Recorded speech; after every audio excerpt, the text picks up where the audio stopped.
The call came on a Tuesday afternoon while I was updating my resume for the 40th time that month. Unknown number. I almost didn't answer. Is this Jade Morrison? Yes. This is Dr. Patel from City General. Your biopsy results came back. We need to schedule surgery as soon as possible. The room tilted slightly. Surgery? Yes. The mass is growing rapidly. We're looking at 2 weeks maximum. I'm sending over the details and cost estimate now. After she hung up, I sat staring at my phone until the email arrived. Opened it with shaking hands. Procedure cost, $8,400. Insurance coverage, $0. Reason, employment lapsed, coverage terminated. I'd been laid off 6 weeks earlier. Budget cuts, last hired, first fired. The severance was gone, rent, groceries, minimum payments on credit cards I'd promised myself I'd pay off. The balance due before surgery, $1,000. Deposit required to schedule. I had $247 in my checking account. I scrolled through my contacts. Friends were all struggling too. Extended family was distant, both geographically and emotionally. That left one person. I pulled up my sister's Instagram before calling.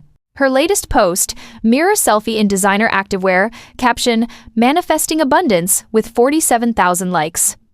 My finger hovered over her contact. We hadn't spoken in 3 months. But this was life or death. I called. Jade! Oh my God, it's been forever. Mia's voice was bright, performative. Background noise suggested she was somewhere public, probably filming content. Hey, sorry to bother you. Are you busy? Always, but never too busy for my sister. What's up? I took a breath. I need help. I got some bad medical news. I need surgery in 2 weeks, and I don't have insurance anymore. The hospital needs a $1,000 deposit, and I'm completely broke. Silence. Then, oh wow. Wow. Okay. 1,000? I wouldn't ask if I had any other option. No, I get it. That's a lot right now. I'm actually about to board a flight, but let me check my schedule and see what I can move around. Okay? I'll call you back tonight. Mia, it's really urgent. I know, babe. I promise I'll figure something out. Love you. She hung up before I could respond. I sat in my dim apartment waiting for her call back. 8 p.m. came and went. 10 p.m., midnight. I finally fell asleep on the couch, phone in hand. The callback never came. I woke up to notifications. Instagram, Facebook, Twitter all showing the same post. Mia at an airport gate, holding first-class boarding passes. The caption, Bora Bora, here we come. Sometimes you just need to say yes to adventure.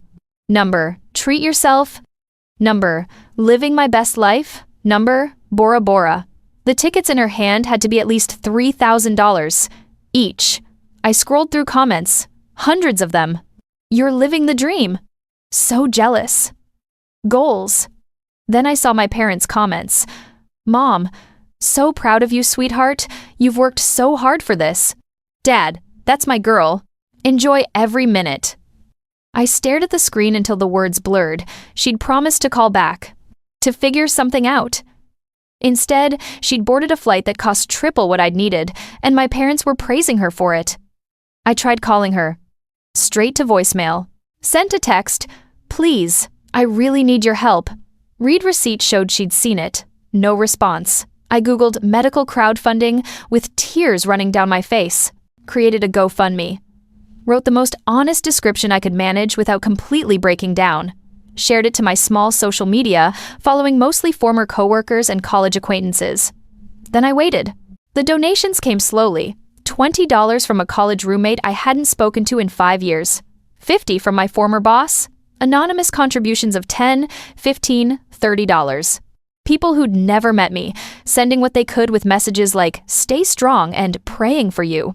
By the end of the week, I had $1,200, enough for the deposit and a little buffer. I scheduled the surgery through tears that had nothing to do with fear and everything to do with the fact that strangers had covered what family wouldn't. The procedure was successful. Woke up in recovery with a nurse checking my vitals and my phone showing 3 missed calls from Mom. How was the surgery? She asked when I called back. It went well. That's wonderful, honey. We've been so worried. Did the crowdfunding work out? Yes. Good. Mia's having such an amazing time in Bora Bora. She's been posting the most beautiful pictures. You should check them out, might cheer you up. I hung up without saying goodbye. Pulled up Instagram. Sure enough, Mia's feed was an endless scroll of crystal water, sunset cocktails, resort luxury. Each post had tens of thousands of likes. Each caption was some variation of blessed and grateful. I almost threw my phone. Instead, I opened LinkedIn. Recovery happened in my one-room apartment. Dim lighting, stained carpet, radiator that clanged at odd hours. I spent 2 weeks on a lumpy couch, scrolling social media I should have avoided. Mia posted daily. Beach yoga, infinity pools, 5-star dining, living my truth, following my bliss. Every post a reminder that while I was recovering from surgery, I'd begged her to help pay for. She was spending thousands on vacation. But between her posts, I noticed something else. Brand tags, partnership disclosures. She was working or claiming to. The posts mentioned a luxury travel company called Adeline Travel. They sponsored her trip, provided exclusive experiences, made her official brand ambassador. I clicked through to Adeline's website. Sleek design, high-end clientele. Exactly, Mia's aesthetic. Then I saw the Careers tab, Senior Partnerships Manager, Influencer Relations, posted 2 weeks ago. The job description could have been written for someone with my background. Marketing strategy, data analysis, relationship management, campaign development. Everything I'd done freelance for 3 years before my corporate job. Everything Mia knew nothing about beyond the performing side. I read the posting 3 times. Then I started writing a cover letter. The application took 2 days to perfect. I emphasized data-driven results, ROI optimization, strategic partnership development, attached my portfolio campaigns I'd managed, metrics I'd improved, relationships I'd built. Didn't mention my sister, didn't mention surgery. Just presented myself as someone who understood both the creative and analytical sides of influencer marketing. Hit submit at 2 a.m. Immediately regretted it. What were the chances they'd even look at my application? They probably had hundreds. But 3 days later, my phone rang. Hi, is this Jade Morrison? This is Rachel Chen from Adeline Travel. We received your application for the Senior Partnerships Manager position, and we're very impressed. Would you be available for a preliminary interview? Tomorrow? Yes, I said, trying to keep my voice steady. Absolutely. The first interview was a video call. Rachel and 2 other team members asked about my experience, my approach to influencer partnerships, how I'd handle various scenarios. I answered honestly, professionally, drawing on everything I'd learned freelancing and working corporate marketing. This is great, Rachel said at the end. We'd like to move you to the next round. Fair warning, the final interview is with our VP of Marketing. She's tough, but fair. I can handle tough. Good. We'll be in touch. The final interview was scheduled for the following week. I spent every waking hour preparing. Researched Adeline's partnerships, competitors, market position, created a mock campaign deck, rehearsed answers until I could deliver them in my sleep. The day of the interview, I logged into the video call 5 minutes early. The VP appeared right at 10 a.m., sharp-eyed woman in her 50s, impeccable styling, no-nonsense expression. Jade Morrison, good to meet you. I'm Patricia Laurent. Let's skip the small talk and get right to it. Why should we hire you? I walked her through my analysis of their current influencer strategy, pointed out gaps, proposed solutions, showed metrics from campaigns I'd managed, demonstrated I understood the business, not just the content. Halfway through, she held up a hand. I'm going to be honest with you. I recognized your name before this interview. My stomach dropped. Oh? Yes. About a month ago, there was a viral TikTok thread about medical crowdfunding. Someone shared your GoFundMe as an example of real community support. I read your story. I didn't know what to say. Here's what impressed me, Patricia continued. You didn't dramatize. You didn't play victim. You just stated facts and asked for help. That's rare. Most influencer content is performative emotion. You were authentic. She leaned forward. That's the kind of judgment we need in someone managing our partnerships. Someone who can distinguish between real and performance. Thank you. Don't thank me yet. We still have 2 more candidates to interview. But you're my frontrunner. The offer came 4 days later. Email subject line, Elan Travel, Senior Partnerships Manager offer. I opened it with shaking hands. Base salary, second 20,000. Benefits, full health insurance, dental, vision, second K-match. Perks, travel budget, industry event access, professional development stipend. More money than I'd ever made. More security than I'd ever had. Start date, 2 weeks. I accepted within an hour. Signed the paperwork that afternoon. Sent a brief text to my parents. Got a new job. Marketing role. Starting soon. Mom replied, "That's nice, honey." Mia's still in Bora Bora. Did you see her latest post? The resort looks incredible. I didn't respond. Instead, I started preparing. Updated my professional wardrobe. Set up my home office. Reviewed everything I could find. About Elon's current partnerships and influencer roster. That's when I saw it.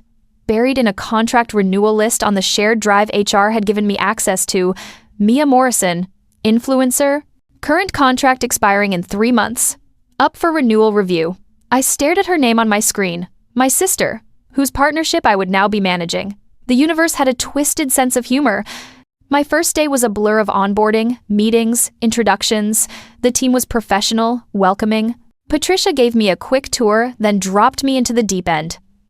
"We're in quarterly review season," she said, "which means evaluating all current partnerships for renewal.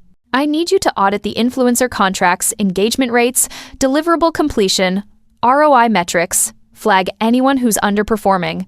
She handed me a spreadsheet, 50 names. Mia's was 17th. "How honest should I be?" I asked. Brutally. "We're tightening our roster, only keeping partnerships that deliver real value. I don't care about follower counts if engagement is fake or ROI is negative." I nodded, understood. Back at my desk, I opened Mia's contract file, read through her obligations, pulled her performance data. The numbers told a clear story. Engagement rate had dropped 40% since she'd signed. Deliverables were consistently late. Several posts had suspiciously uniform comment patterns. Classic bot behavior. The photos were beautiful, but the business metrics were terrible. I spent 2 hours triple-checking everything, looking for any reason to justify renewal. Found none. Professionally, the decision was obvious. Personally, it felt like standing at a cliff edge. Audit season meant late nights and detailed spreadsheets. I evaluated every partnership systematically, engagement quality, content consistency, audience demographics, conversion rates. Mia's metrics got worse the deeper I looked. Fake followers, purchased engagement, missed deliverables blamed on creative differences, or personal emergencies. Several posts violated contract terms by not properly disclosing sponsorship. Patricia called me into her office. "How's the audit going?" "Almost done. I flagged 8 partnerships for termination, 12 for renegotiation. Show me the termination list." I pulled up my analysis, walked her through each case. When I got to Mia's name, I kept my voice steady. Mia Morrison, travel influencer, contract signed 8 months ago. Performance has declined significantly. Engagement appears artificially inflated.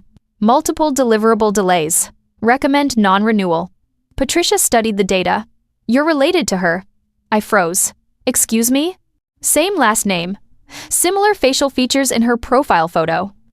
Your personnel file lists a sister named Mia." "I'm not an idiot, Jade." "Yes, she's my sister."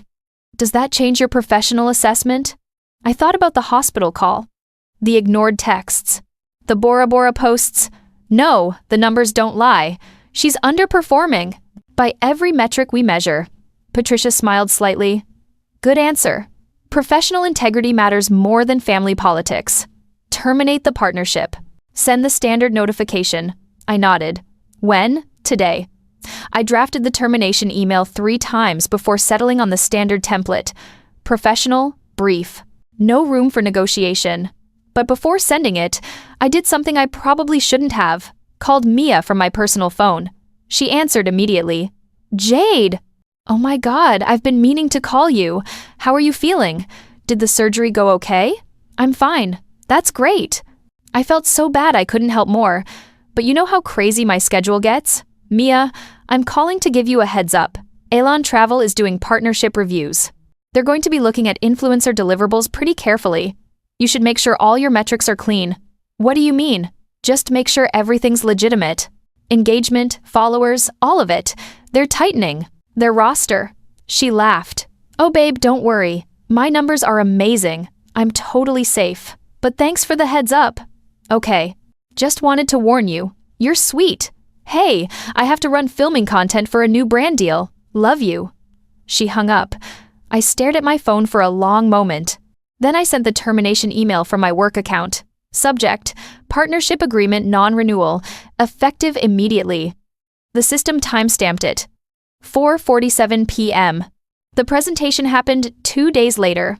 Quarterly business review. All department heads present. Patricia asked me to present the influencer audit findings. I walked through the data clinically. Showed engagement trends, ROI calculations, performance rankings, explained our new criteria for partnership renewal. When I got to the termination list, I didn't single anyone out. Just presented the aggregate data. These 8 partnerships failed to meet performance thresholds in multiple categories. Recommended action: immediate. Termination. The CFO nodded. Savings? Approximately $340,000 annually in partnership fees plus associated production costs. Approved. Send notifications today. Patricia caught my eye across the room. Small nod of approval. That afternoon, 8 automated emails went out. Standard template. Professional.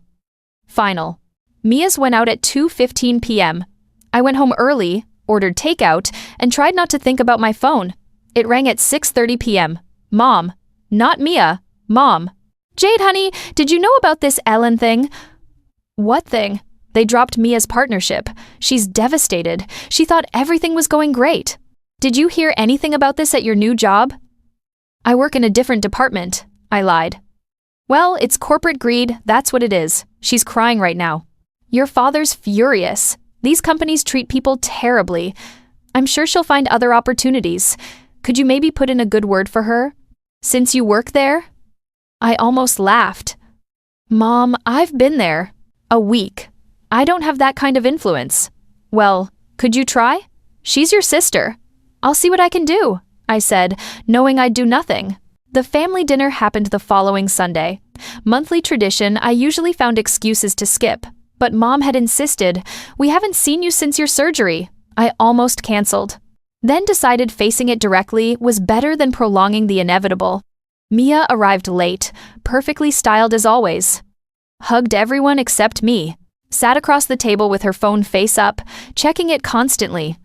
So, Jade, Dad said over salad, this new job. Marketing, you said? Yes. Partnership management. Pays well? It pays fine. Not like your sister's influencer money, but steady work is good too. Mia smiled smugly. Actually, my contract with Adeline just got renewed for another year. They loved my Bora Bora content. Going to be working with them on even bigger campaigns? She was lying. Completely, confidently lying. Mom beamed. That's wonderful, sweetheart. See, Jade? Mia's really making a name for herself. My phone buzzed in my pocket. Work email. I pulled it out casually. System notification. Contract termination emails successfully delivered. All recipients confirmed receipt. The timestamp, 6:47 p.m. 12 minutes ago, I looked up. Mia was still talking about her renewed partnership and upcoming campaigns. Her phone lay face up on the table. Then it lit up. Email notification. From partnerships@elantravel.com. She glanced down mid-sentence. Her face changed. Smile froze. Color drained. She picked up her phone slowly, opened the email, and read. The silence stretched. Mom noticed first. Mia, what's wrong? Mia stared at her screen. I need to make a call. She left the table. We heard her voice from the hallway, rising in panic. What do you mean terminated? I just posted yesterday.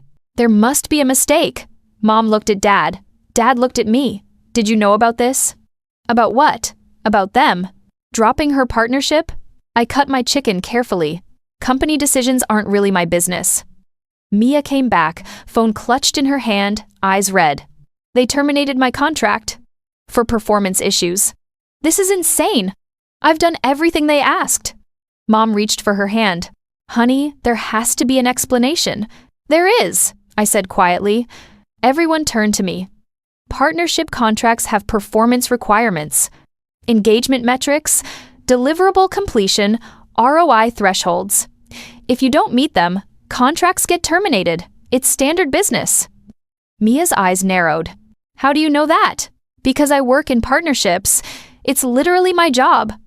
Wait, she said slowly. You work at Adeline? Yes. In partnerships? Senior partnerships manager. I started 2 weeks ago. Her face went through several emotions: confusion, realization, rage. You got me fired. I didn't get you fired. Your performance metrics did. I just evaluated the data. You sabotaged me. I did my job. If your engagement was real, your deliverables were on time, and your ROI was positive, you'd still have a contract. But they weren't, so you don't. Mom's voice was sharp. Jade, how could you do this to your sister? How could I evaluate partnership performance based on objective data? Pretty easily, actually. The dinner ended badly. Mia left crying.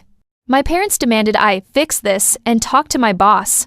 I calmly explained that partnership decisions were final and based on business metrics, not family politics. Dad said I was being cruel. Mom said I was jealous. Mia sent me 17 texts calling me everything from vindictive to psychotic. I drove home, ordered pizza, and ignored all of them. 2 days later, Patricia called me into her office. The Morrison termination. I've been getting messages from her about reconsideration. I wanted to make sure you're okay with this. Her performance justified termination. Personal feelings don't change that. Good, because upper management was impressed with your audit. They want you to present at the Leadership Summit next month. It's in Italy. Italy, where Mia had posted about wanting to go for years. I'd be honored. You've earned it. Keep up the good work. I kept working, managed partnerships, improved metrics, built relationships with influencers who actually delivered value. Got promoted to Director of Influencer Partnerships 6 months later. Salary doubled. Travel budget unlimited. Company apartment in Manhattan for when I needed to be in the main office. Meanwhile, Mia struggled. Lost 2 more brand deals when companies discovered her inflated metrics. Posted less frequently. Follower count started dropping as the algorithm buried underperforming content. Mom called occasionally to ask if I could help your sister get back on her feet. I politely declined. The Italy retreat was everything Mia's posts had promised Bora Bora would be. Adeline rented a villa in Tuscany for the leadership team. Week-long strategy session mixed with team building and, honestly, luxury vacation. I posted one photo, simple sunset over rolling hills. Caption: sometimes they find you. Didn't tag the location, didn't mention the company, just the photo and caption. Within an hour, comments started appearing. People who'd followed my medical journey, who donated to my GoFundMe, celebrating my success. You deserved this. So happy for you. This is what hard work looks like. Then other comments. Wait, isn't this where Mia Morrison used to post from? Pretty sure this is the same view from her Adeline campaign. Full circle moment. Someone made the connection explicit. This is the travel company that dropped Mia Morrison after her sister exposed her fake engagement metrics. The sister now works there. The post went viral in weird niche corners of the internet. Got picked up by marketing blogs, influencer gossip accounts, even a few mainstream media outlets. The sister who took the problem/dream job became a headline.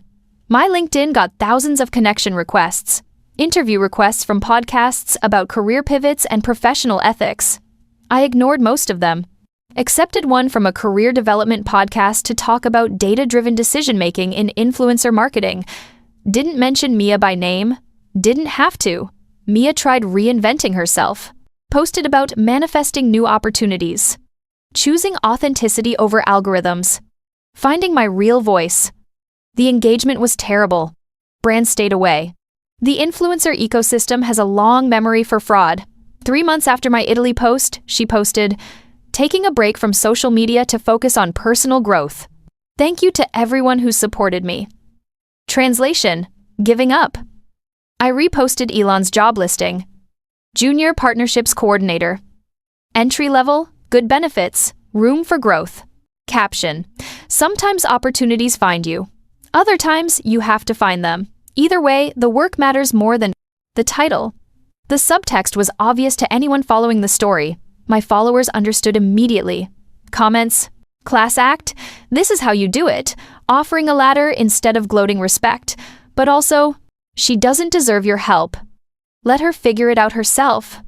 You don't owe her anything. They were right. I didn't owe her anything. The post wasn't about her. It was about proving I wasn't driven by revenge, just by standards. Mia never applied. Too much pride. Or shame. Probably both. The backlash against Mia grew organically. Marketing influencers made her a case study in fake engagement. Social media literacy accounts used her as an example of what not to do. Former fans felt betrayed by the inauthenticity. Our family WhatsApp group exploded. Extended family taking sides, aunts defending Mia, uncles praising my work ethic, cousins asking what really happened. Mom sent a long message to the group. This entire situation has been blown out of proportion, Mia made. Some mistakes, yes, but families should support each other, not tear each other down. Jade had the power to help her sister and chose not to. I'm disappointed. I didn't respond publicly. But I screenshot the message and sent it privately to my parents with a single attachment. The hospital bill from my surgery, highlighted sections showing the date and amount. Below it, screenshot of Mia's Bora Bora post with timestamp. Caption: this is what family support looked like when I needed it. No response for 3 days. Then finally, from Dad, we need to talk. In person. I met them at a coffee shop, neutral territory. They arrived together, looking older and more uncertain than I remembered. Thank you for coming, Mom said carefully. What did you want to talk about? We've been doing a lot of thinking, Dad said. About what you sent, about the timeline, about how we reacted to everything. And? Mom's voice cracked slightly. We didn't know. About the hospital bill. About you. Asking Mia for help. She never told us you'd called her. Of course she didn't. If we'd known... You would have what? Sent money? Or would you have made excuses for her like you always do? Silence. Mia told us you were fine, Mom said. That you handled everything yourself. We assumed you had savings, or friends helping, or... We just assumed you were okay. I was okay. Because strangers helped when family wouldn't. Dad cleared his throat. What happened at the company? With her contract? You really couldn't have... No. I couldn't. And I wouldn't. She violated performance standards. Those standards apply to everyone. If I'd given her special treatment, I'd have compromised my professional integrity and everyone else's fair evaluation. Even though she's your sister, especially because she's my sister, if I can't be objective about family, I shouldn't be in this position. Mom wiped her eyes. We raised you both the same. You really didn't. You praised Mia for being bold and called me boring. You celebrated her free spirit and called my stability playing it safe. You funded her camera equipment and told me to figure out my student loans. Everything Mia wanted was an investment in her dreams. Everything I needed was asking for handouts. They couldn't argue. We all knew it was true. The office confrontation happened 2 weeks later. I was in a conference room reviewing Q3 partnerships when security buzzed. Ma'am, there's a Mia Morrison here demanding to see you. She doesn't have an appointment. Tell her I'm in a meeting. She's making a scene in the lobby. I sighed. I'll be down. Mia was pacing near reception, still beautiful but frayed around the edges. Hair less perfect. Designer clothes from 6 months ago instead of yesterday. The influencer polish cracking under financial pressure. Jade, finally, Mia. You can't just show up at my workplace. You ruined my life. You owe me a conversation. I don't owe you anything. But fine. 5 minutes. Conference room B. We sat across a table meant for client pitches. The irony wasn't lost on me. You took everything from me, she said, her voice shaking. My career, my credibility, my income. You cost me everything. No. You taught me what nothing feels like. What? When I called you from the hospital? When I begged for help? When you saw my texts and flew to Bora Bora instead? That was nothing. You showed me what it felt like to have nothing, no help, no support, no family. So I learned to build from nothing. I couldn't. You could have. You chose not to. You had thousands to spend on vacation. You chose not to send me one. I was planning to help after the trip. Stop lying. You weren't. You never planned to help. You just hoped I'd figure it out so you wouldn't have to feel guilty. She was crying now, mascara running. I'm sorry. I really am. I was selfish and horrible, and I'm so sorry. I believe you, but sorry doesn't change anything. You still faked your metrics, still missed deliverables, still violated your contract. Even if you were the best sister in the world, the business decision would be the same. Can you help me, please? Just one more chance? No. Why not? Because earning things matters. You got opportunities handed to you by our parents, by your looks, by luck. You never had to actually work for anything, so you never learned what work meant. Maybe losing everything will teach you. That's cruel. That's honest. Security footage of the confrontation leaked somehow, probably someone's phone in the lobby. The video went viral for all the wrong and right reasons. Comments split down the middle. Half praised my professionalism. She stayed calm the whole time. That's how you handle family drama at work. Boundaries. The other half called me heartless. She's crying and you're lecturing her. Family should matter more than business. Have some compassion.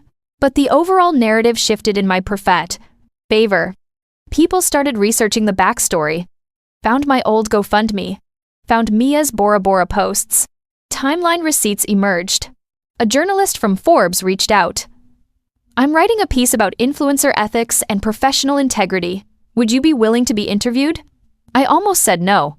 Then thought about everyone who donated to my surgery fund, about strangers showing more compassion than family, about using this platform for something beyond personal drama.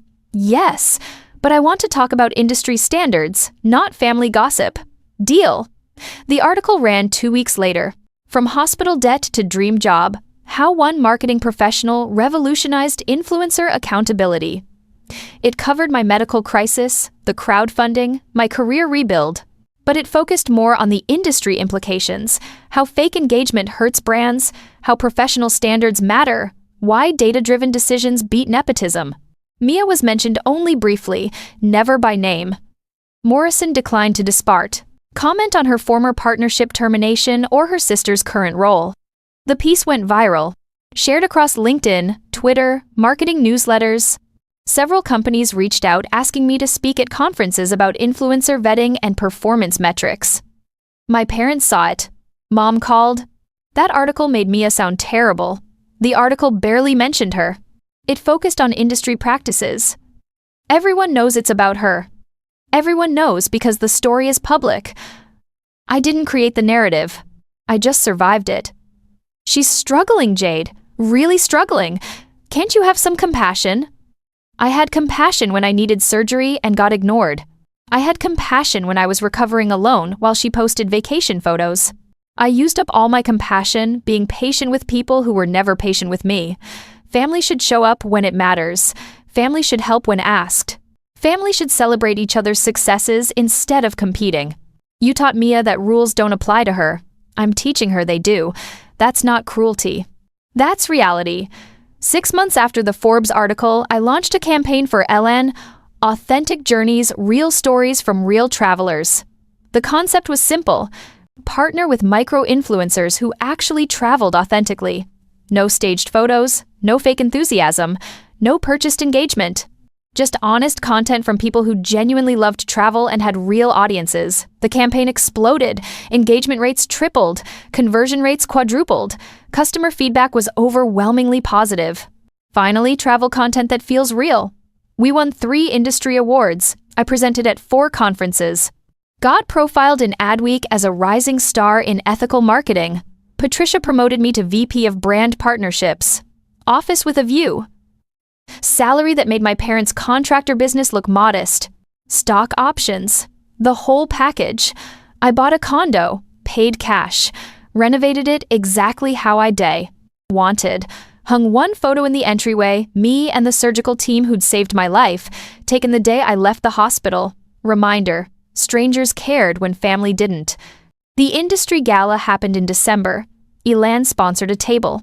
I was invited as part of leadership, walked in wearing designer, everything dress, shoes, bag.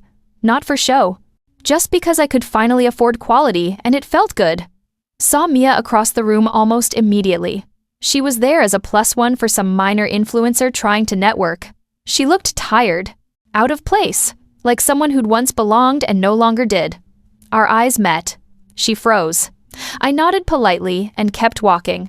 Mia had been trying to avoid my gaze all night, but now she was standing right in front of me, looking defeated. Jade, Mia, you look good. Successful. Thank you. You look well. The air between us was thick with years of unspoken resentment and recent professional warfare. After an awkward silence, she finally spoke the words that had been building between us since her termination. I've been thinking a lot, about what you said. About earning things. Yeah? I prompted, keeping my voice neutral. She took a deep breath, the exhaustion in her eyes visible even under the harsh gala lighting. You were right. I never had to work for anything real. It all came easy looks, followers, opportunities. So when it got hard, I had no resilience, no real skills. I didn't know how to build from the ground up because I'd never had to. This was the closest she had ever come to genuine self-reflection. I resisted the urge to lecture her further. What are you doing now? I asked, wanting to know if this was just another performance. Freelance social media management, she admitted, her voice low. But for small local businesses, the kind of clients I used to make fun of. No glamour, just showing up and actually delivering content that works. I'm taking a class at the community college. The sincerity was shocking. She wasn't asking for my help, she was simply stating her painful reality. I looked at her, seeing not the villain who denied me surgery money, but the sister I'd known before fame spoiled her. I made a choice that had nothing to do with revenge and everything to do with my own peace. I forgive you, Mia, I said, my voice soft but clear. Not for you, but for me. I can't carry the anger anymore. It was costing me too much. Her eyes widened, tears welling up. Thank you, Jade. I'm going back to school. For real this time. No filters. That was the last I saw of her for a long time. The conversation finally closed the book on the debt, the betrayal, and the years of competing for our parents' favor. 6 months later, Adeline flew me to the Amalfi Coast for a major leadership summit. I stood on a stunning private balcony overlooking the coast, the air warm and the water sparkling, the exact kind of luxury she used to flaunt. I felt a profound sense of gratitude, not for the money, but for the journey. I took a single photo, no filters, just the view and my genuine peaceful smile. The post went up instantly. Work hard, live smarter. It went viral again, shared as an example of professional aspiration. I had won. Not by destroying my sister, but by saving myself and establishing new, unbreakable standards. Later that week, I saw a notification. Mia liked the photo. I smiled. She was still on social media, but now she was viewing me as a goal, not an enemy. I had turned my pain into purpose and my begging into a blueprint for success. I had earned my peace, brick by brick, and was finally free to enjoy the incredible life I built.